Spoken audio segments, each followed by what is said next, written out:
Afin de définitivement nous passer de cet onglet saisie, nous allons voir comment adapter la macro que nous avions initialement créée dans copier les données à notre user form.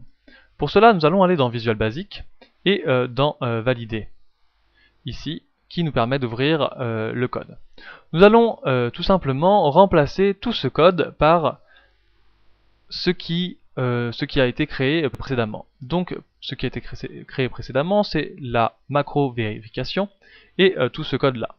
Donc, nous allons ici tout copier, rouvrir le user form et tout coller ici, de sorte à ce que tout le code soit présent.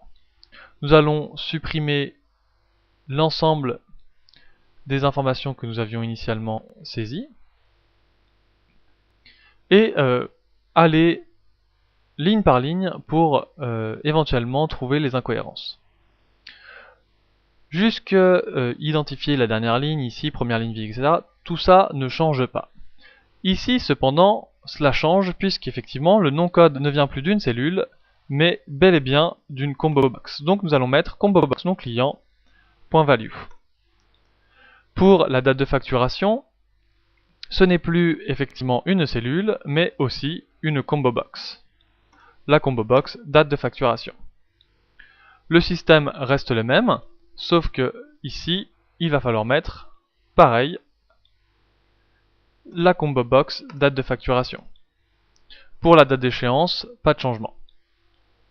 Pour le montant, même concept, il va falloir changer et mettre la valeur de la textbox montant qui correspond. Pareil pour le pourcentage de commission, le taux de commission, puisque lui aussi apparaît dans une combo box, la combo box taux de commission. De cette manière, nous avons pu ici adapter la source de nos variables à notre formulaire. Si on se souvient bien du code, normalement, il n'y a plus rien à changer puisque nous avions fait en sorte que toutes les variables soient au-dessus. Il y a cependant une petite chose à se souvenir, c'est que nous avons rajouté quand même une option button qui permet de déterminer si la facture a été payée ou non. Ainsi, nous allons créer une nouvelle variable que nous allons appeler dim facture payée, comme une chaîne de caractères, donc à string, que nous allons définir ici en fonction des option buttons et dire si l'option button, par exemple le nom, est égal à true, donc cela correspondra effectivement au fait que la facture n'a pas été payée, donc ce sera non.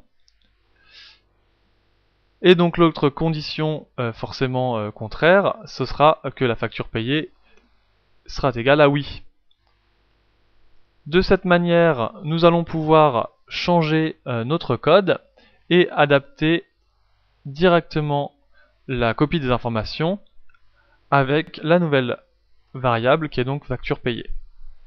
De cette manière, nous avons enfin adapté le code à notre user form, ce qui fait que dorénavant, nous n'avons plus besoin du tout d'utiliser l'onglet saisie pour copier-coller les informations, mais bel et bien juste l'utilité du formulaire et de remplir ce formulaire directement. Et lorsque nous cliquerons sur valider, l'ensemble de la macro va s'exécuter et va permettre la copie des informations et la création de la facture sous un fichier Excel comme nous avions précédemment créé.